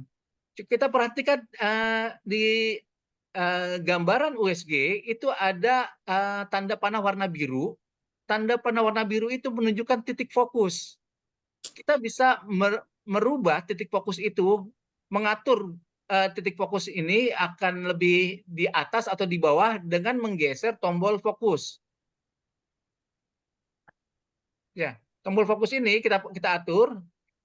Ya, kita lihat dia akan tergeser lebih ke atas atau lebih ke bawah. Nah, di sini kan ada dua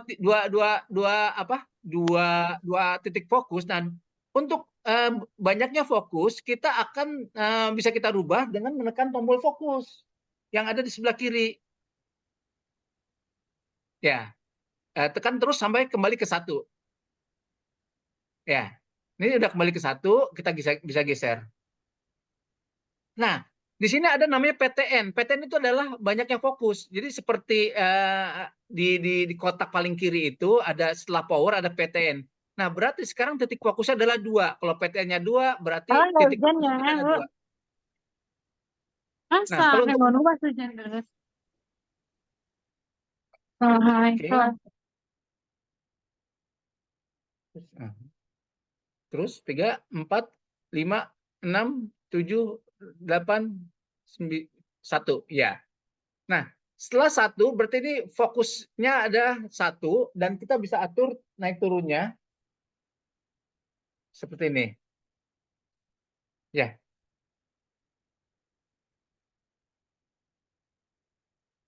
Setelah itu kita juga bisa mengatur frekuensinya. Jadi seperti tadi dijelaskan oleh Dr. Irfan bahwa rentan frekuensi dari alat kita ini itu cukup luas dan ini sangat baik untuk penggunaan pemeriksaan payudara dewasa dengan ukuran yang normal. Karena kita memiliki frekuensi dari paling kecil itu sekitar 5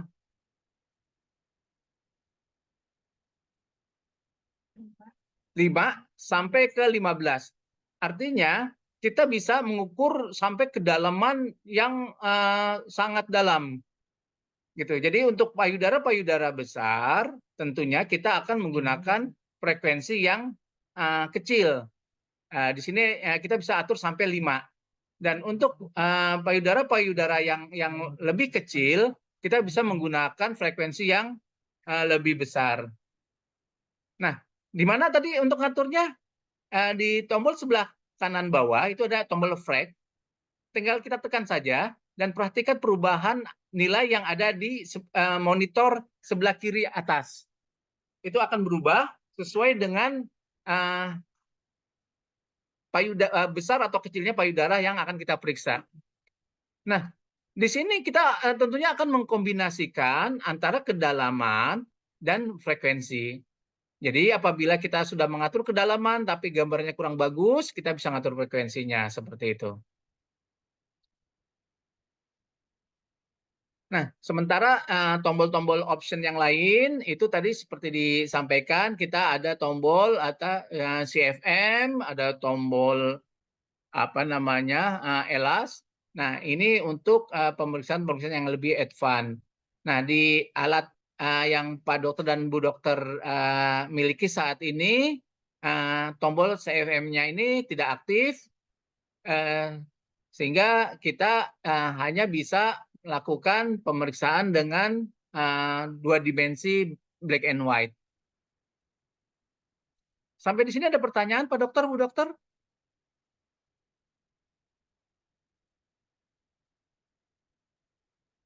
Oke, kita lanjut. Nah, untuk pemeriksaan biasanya kita juga akan membandingkan dengan 2 gambar. Bagaimana caranya? Ya, kita bisa menggunakan tombol dual. Nah, tombol dual ini kita tekan sekali saja sehingga nanti di monitor akan terbagi menjadi 2. Kita tekan dualnya ya. Dual kita tekan. Nah, di sini ada layar terbagi menjadi 2. Nah, layar yang aktif adalah yang tidak ada garisnya. Jadi saat ini tentunya yang aktif adalah yang sebelah kanan. Sementara yang sebelah kiri dalam keadaan freeze. Nah, untuk berpindah dari kiri ke kanan dan dari kanan ke kiri, kita bisa menggunakan tombol update. Ya. Nah, setelah kita tekan tombol update, sekarang ganti. Yang aktif adalah yang sebelah kiri, sementara yang freeze ada yang sebelah kanan. Seperti itu. Mohon maaf, saat ini kita tidak bisa melakukan praktek langsung karena memang tidak ada ininya, tidak ada perubahan dusnya. Kalaupun ada mungkin tidak mau.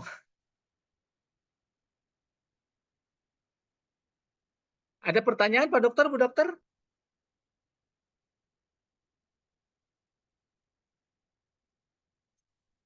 Oke. Dari Oke. Dokter Rahayu ada tuh Pak Roni, Dokter Rahayu, Puskesmas Monjol Jaya Purwakarta. Coba saya baca. Selamat siang Pak Roni, saya Dr. Ya. Rahayu Pak dari Puskesmas Munjul Jaya, Kabupaten Purwakarta, ingin bertanya Pak. Tadi kan tombol CFM yang kita itu kan belum aktif ya Pak, ya itu gimana cara Ya. mengaktifkannya ya Pak? Kemudian berarti kan kalau misalnya tidak aktif kan kita tidak bisa membedakan ya yang mana arteri, yang mana vena, begitupun ketika kita mau melakukan pemeriksaan pada lilitan Siap. pusat Pak. Jadi kita agak susah itu menggunakan tombol yang mana ya Pak ya untuk melihat Oke. misalnya itu arteri atau venanya gitu Pak. Terima kasih Ya. Pak Roni. Siap Bu Dokter. Jadi Bu Dokter, kita lihat dulu ya. Kita ke setup. Coba lihat setup. Setup ya, di tombol setup ini kita lihat license di sini. Nah, di license di sini itu ada yang mana yang aktif dan yang mana yang tidak aktif. Nah, kalau punya saya saat ini banyakkan aktif karena ini adalah barang demo dan semuanya aktif, Bu. Nah, di punyanya Ibu nanti bisa dilihat mana yang aktif dan mana yang tidak, dan CFM-nya itu tidak aktif. Nah, untuk mengaktifkannya tentunya Bu Dokter bisa menghubungi Dokter Irfan atau marketing yang ada di wilayah tempat Bu Dokter bekerja. Ya, jadi tentunya ada biayanya Bu nanti buat nambah softwarenya ini. Yuk, keluar. Nah, untuk saat ini karena tombol color-nya tidak ada dan hanya 2 dimensi hitam dan putih, untuk membedakan arteri dan vena, Bu Dokter bisa melakukan penekanan di proofnya. Nah, biasanya kalau yang vena itu langsung mipih, Bu. Nah, untuk yang arteri itu biasanya dia ada denyut, ya, ada denyut, dan kalau kita tekan dia tetap kondisinya seperti itu. Jadi sekali lagi untuk untuk membedakannya tidak bisa dengan warna mana arteri mana vena. Jadi cukup Ibu lihat apakah berdenyut atau tidak. Seandainya ada denyutan, kita bisa pastikan bahwa itu adalah arteri. Dan pada saat kita tekan, dia tetap kondisinya. Tapi kalau vena, dia tanpa denyut. Tapi begitu kita tekan, dia biasanya langsung mipih dia atau hilang. Seperti itu, Bu Dokter. Pak Roni, Ya. misalnya Pak Roni kita kan mau nyari lilitan tali pusat ya, misalnya nih Pak Roni. Itu bisa Ah, pakai tombol PW nggak Pak Roni untuk melihat di situ ada ada apa ya saluran vena atau arterinya gitu, ada denyutan atau tidaknya, bisa pakai tombol PW nggak Pak Roni? eh, jadi untuk sementara kalau untuk plasenta itu kita hanya bisa melakukan penglihatan secara visual di monitor. Uh, untuk kita bisa tahu apa namanya itu nanti ada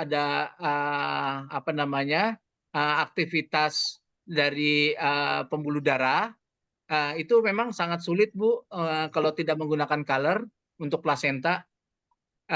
Hanya orang tertentu yang bisa melihat itu yang dengan black and white. Tapi kalau dengan color langsung kita bisa melihat aktivitas dari pembuluh-pembuluh darah yang ada di plasenta. Seperti itu, Bu. Kalau untuk melihat lilitan itu bisa Bu Dokter melakukan manuver probe ya di sekitar leher dan kepala. Itu akan tampak jelas Bu nanti bentuk lilitan tersebut Bu Dokter. Dan jadi sebagai catatan di sini bahwa untuk melihat plasenta itu memang menjadi suatu keharusan, agar kita bisa memastikan posisi dari plasenta tersebut apakah ada di bawah atau di atas, atau memang mengganggu karena dia melilit di sekitar kepala si pasien. Seperti itu. Mungkin saya Untuk tambahkan, Pak Roni, maaf, saya ya, tambahkan sedikit. Jadi pertama memang betul Dok, Dr. Hayu terima kasih sudah bertanya. Yang pertama memang mengenai software CFM itu memang sifatnya nanti dia berbayar Dok. Mungkin nanti kami akan coba informasikan untuk biayanya dan juga mungkin dalam bentuk mungkin link e-katalog gitu Dok ya. Misalkan nanti memang dibutuhkan, nanti bisa langsung misalkan nanti memang diajukan untuk bisa dipenuhi, nanti setelah itu kita bisa lakukan nanti aktivasinya setelah memang sudah ada kepastian, setelah ada pembelian tambahan, karena memang sifatnya ini tambahan software. Cuman memang biaya memang bisa cukup tinggi juga, namun nanti akan coba kami lihat kira-kira apakah bisa kita support supaya bisa tidak terlalu tinggi. Coba nanti kita akan sharekan mungkin Tidok mungkin pada pertemuan-pertemuan berikutnya nanti apabila sudah ada kepastian untuk link di katalognya. Yang kedua mungkin soal tadi betul memang untuk lilitan tali pusat itu memang idealnya kita menggunakan eh, CFM ya Dok ya. Jadi itu tadi kalau kita ingin melihat ada tampilan lilitan, betul tadi disampaikan Pak Roni, kita arahkan memang tentunya gambaran di sekitar leher dan kita bisa melihat dan biasanya kita memang aktifkan CFM nanti akan lebih mudah memang Dok. Kita akan bisa lebih mudah apakah ada vaskularisasi apa enggak. Kalau misalnya ada tampilan pembuluh darah, yaitu kemungkinan besar memang pasti adanya lilitan. Jadi memang dengan adanya CFM, selain tadi digunakan juga untuk pemeriksaan untuk USG pada payudara tadi, untuk DC tumor misalkan, itu bisa juga untuk tadi melihat tadi lilitan tadi pusat tadi. Itu salah satu yang bisa kita gunakan. Cuman memang kalau tidak ada, memang saat ini belum ada, kita menggunakan tadi dengan 2 dimensi, itu mungkin dengan mengatur sehingga kita bisa melihat ada gambaran tali pusat pada leher.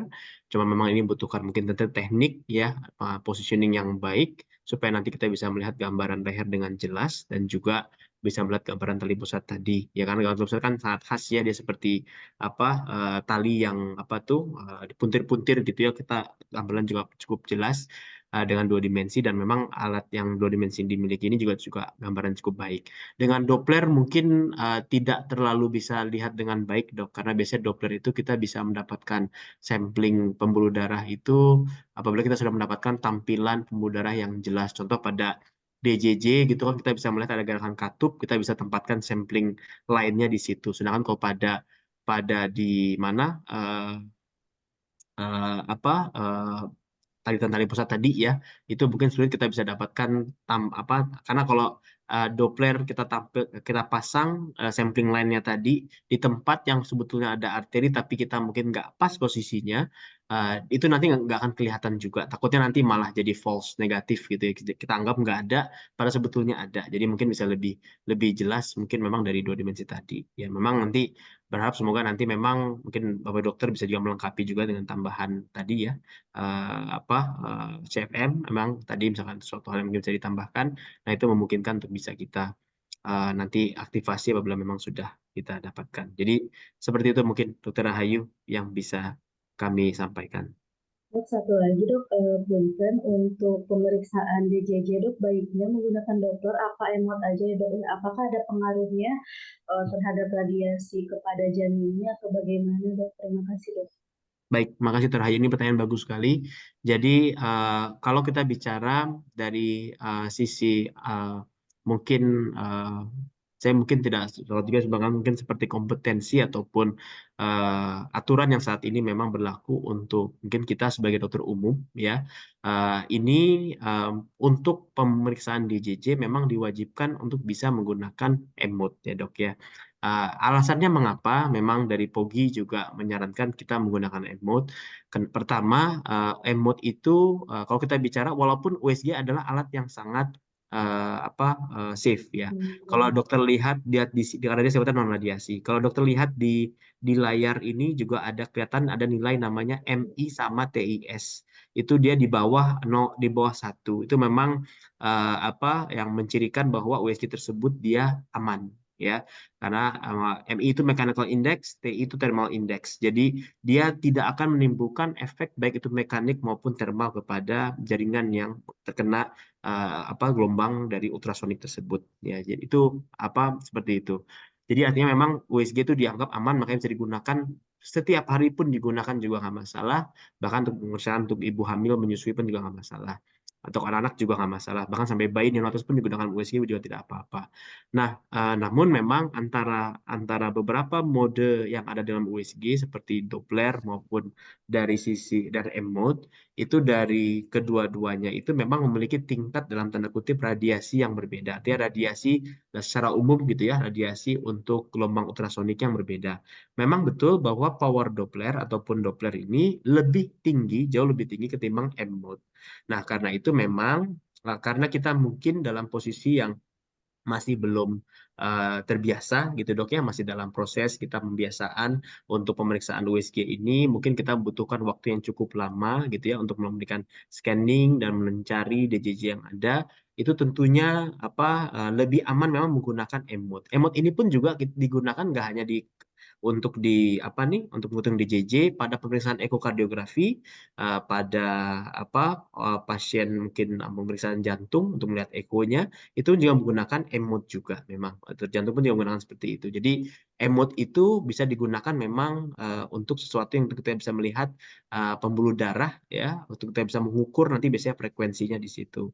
Nah, cuman memang kelemahan EMOT itu satu, dia tidak ada suaranya, dok. Jadi beda dengan Doppler yang memang ada suaranya, sehingga kalau dokter ingin juga sekaligus menunjukkan suaranya itu kepada ibu hamilnya, karena biasanya ibu hamil ketika lagi diperiksa dia pengen dengar suara adanya jantung janinnya, nah itu bisa menggunakan Doppler itu tadi. Jadi mungkin bisa jadi mungkin Doppler tadi lebih fokusnya kepada itu mendengarkan suara, tapi kalau dokter memang sudah lama-lama sudah makin lebih terampil menggunakannya, sebenarnya sih bisa aja sekalian juga kita sambil menghitung DJJ menggunakan Doppler juga.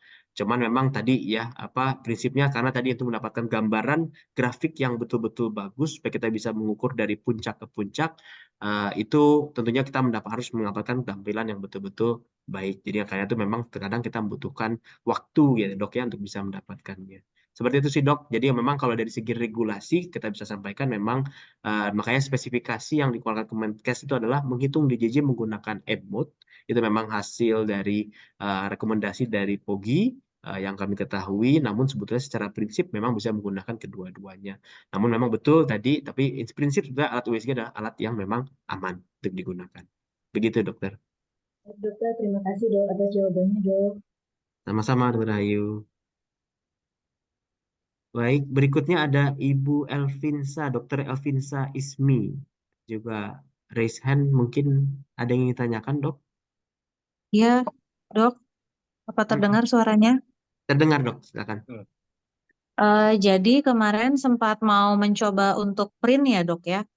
Nah, Mm-mm. untuk itu saya masih agak kesulitan, Dok, karena bentuk kertasnya kan nggak sama dengan kertas print USG yang kecil gitu ya. Jadi untuk pengaturannya mohon info, Dok, Baik, gimana caranya untuk mengaturnya. Terima kasih. baik. Terima kasih, Dr. Elvinsa. Dari puskesmas mana, Dok? Maaf, punten. Puskesmas eh, pembantu Kerukut Di di Taman daerah, Sari. oh, Taman Taman Sari, Sari. oh, Jakarta ya, Jakarta Barat ya. Oke. Ya, Baik, terima Dr. kasih.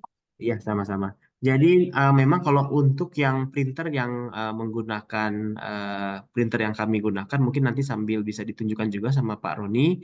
Jadi memang kita tidak mengeprint langsung dengan seperti ngeprint gitu dok ya, nanti menggunakan seperti printer Sony pada umumnya. Tapi biasanya kita ngeprintnya itu setelah melalui report dok. Jadi dokter bisa, kalau mungkin sambil ditunjukkan mungkin Pak Roni untuk tombol reportnya, ya. Jadi kan di sini kita bisa masukkan beberapa gambar ya dari picture ya. Jadi kalau dokter lihat di bagian picture Ambil situ, dulu data ya. ah, ambil salah satu contoh ya Pak Roni ya. Mungkin sambil menunggu juga di sini ada polling juga yang kami berikan untuk bisa menjadikan acuan kira-kira apa materi yang bisa diberikan pada pada bulan depan. Monggo nanti bisa di apa diisi dok nanti sebagai kami jadi masukan untuk kami apa yang kami siapkan.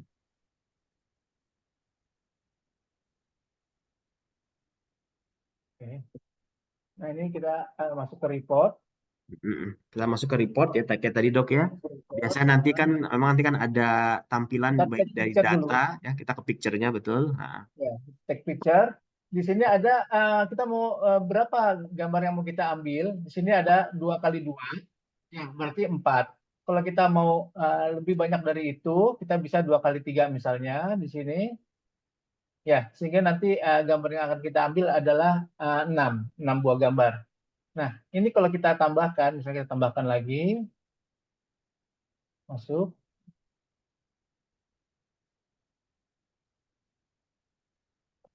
Nah, 6 seperti ini. Terus pada saat kita melakukan print preview, nah gambarnya akan seperti ini. Nah, mungkin pertanyaannya Bu Dokter itu tadi dia ingin tidak dalam bentuk A4 seperti ini, mungkin setengahnya begitu Bu Dokter ya.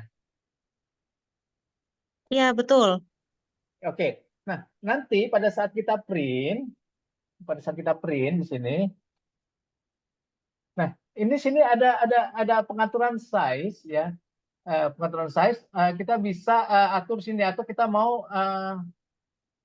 multiple boleh di sini misalnya dia akan seperti itu Bu Dokter ya. Itu kan ada tulisannya ya kayak Graha Ismaya gitu. Itu kalau di kita kan nggak ada itu gimana formatnya ya? Emang nggak bisa gitu ya? Oh, bisa di setting Bu Dokter di page editing ini enter. Kita keluar dulu ya, cancel dulu. Di page editing di sini Graha Ismaya maksudnya yang mana nih Bu Dokter? RSUD Kembangan itu iya. oh Ya, ya. ini di page editing ya. Sini ada title 1 2 Bu Dokter bisa nulis apa aja di sini. Oh iya baik-baik. Ya, sini mau misalnya RS apa nih? RS lah itu seperti itu ya. Nanti kalau kita save di sini, exit. Nah, jadi RS aja itu. Ya, Iya sekali lagi. baik-baik. Iya. Gambar juga apa logo ini juga kita bisa ambil. Setahu saya untuk Jakarta sudah tercatat semua setahu saya. Sudah terganti logo udah bentuk puskesmas dan sudah saya kasih nama semua kalau nggak salah Bu Dokter.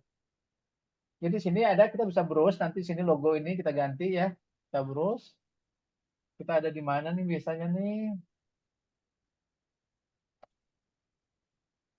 Mungkin di C. Oh, belum ada. Belum di copy yang ini. Jadi nanti tinggal di browse saja. Kalau ada gambar, kita tinggal masukkan gambar. Dia akan seperti itu. Ada lagi pertanyaan, Bu Dokter? Berarti setelah itu langsung print view dan print gitu aja ya? Ya, nah kita printnya pada saat kita print di sini kita print preview. Pada saat kita print, ya di sini kita pilihnya multiple. Jadi gambarnya akan nanti kecil, seperti itu. Oke, baik. Ya, terima kasih Bapak. Sama-sama, Bu Sama-sama, Dokter. dokter. Baik, mungkin ada lagi yang ingin bertanya sambil mengisi juga pollingnya. Sementara ini sih kalau kita lihat mayoritas meminta untuk melakukan pemeriksaan USG kebidanan untuk materi pada bulan Februari. Jadi kita memang akan melakukan pertemuan secara bulanan. Nanti kita akan coba refresh dan juga tadi ya bisa ada pertanyaan-pertanyaan walaupun tidak sesuai dengan topik pun juga tetapnya kita akan kita coba untuk bantu juga untuk bisa menjawab apabila ada pertanyaannya.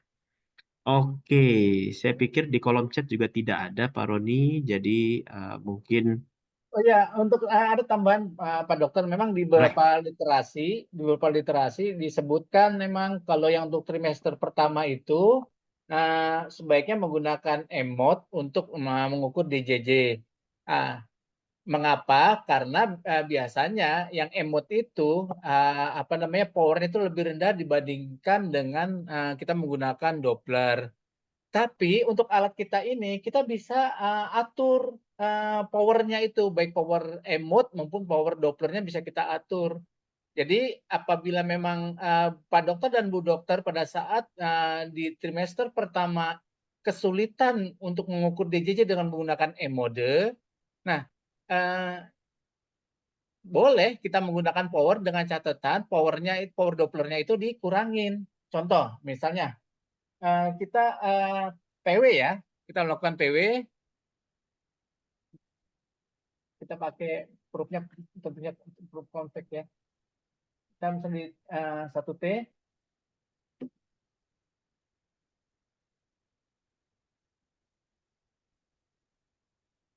ya kita menggunakan PW. Nah, di sini itu kan ada powernya 92% ya, power Dopplernya itu 92%. Nah, di sini bisa kita kurangi supaya memperkecil resiko impact dari power terhadap tumbuh kembang janin, di mana memang pada saat trimester pertama pertumbuhannya sangat cepat, bisa ada kemungkinan apabila menggunakan power yang sangat tinggi itu bisa mempengaruhi. Nah, untuk alat-alat USG yang lama memang sudah didesain, disetting bahwa power Doppler itu pasti lebih tinggi daripada power emot. Tapi sekali lagi alat kita saat ini bisa Ibu Dokter dan Pak Dokter kurangi power Dopplernya. Kita seperti ini, kita arahkan ke power sini, power Doppler. Ya, tinggal kita kurangin.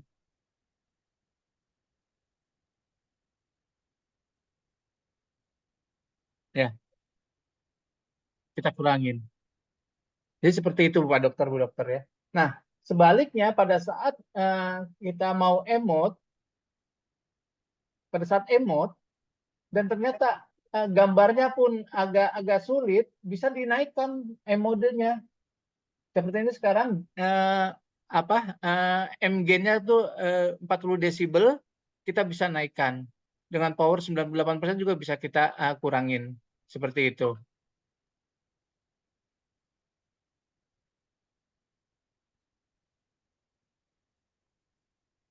Ini powernya kita bisa kurangin. Ya, dimana gain-nya juga bisa kita naikkan. Seperti itu. Mungkin itu tambahannya Pak Dokter dari saya. Baik, oke, terima kasih Pak Roni. Baik, kalau kita lihat di sini juga barusan kami share juga ada cara penggunaan USG juga sudah bisa lihat di YouTube, bisa langsung lihat di saat tadi. Nanti juga untuk materi pada hari ini pun juga tadi sudah kita berikan dan nanti bisa juga diakses nanti melalui channel YouTube. Nanti akan segera kami masukkan ya ke dalam channel YouTube kami. Bisa juga di-subscribe nanti ke @pt.Graha Ismaya. Baik, mungkin Pak Roni boleh sambil diinformasikan mungkin nomor telepon apabila ada eh, keluhan ataupun permasalahan dalam hal penggunaan bisa untuk menghubungi eh, nomor kami ya. Jadi kita ada beberapa nomor, salah satunya mungkin yang juga ada di alat itu bisa dengan nomor telepon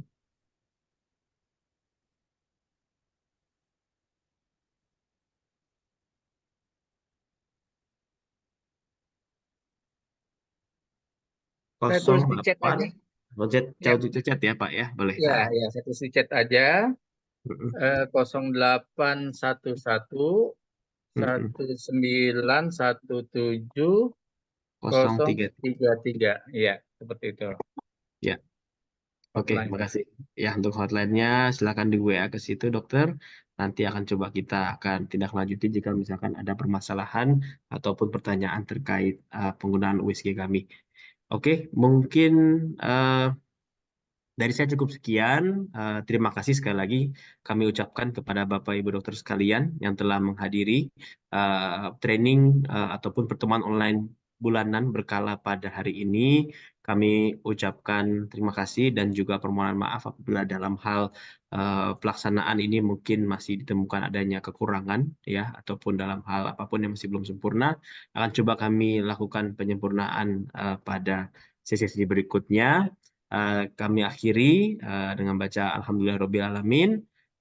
Semoga bermanfaat apa yang kami berikan pada hari ini dan sampai bertemu pada pertemuan online bulanan pada bulan berikutnya. Terima kasih. Assalamualaikum warahmatullahi wabarakatuh.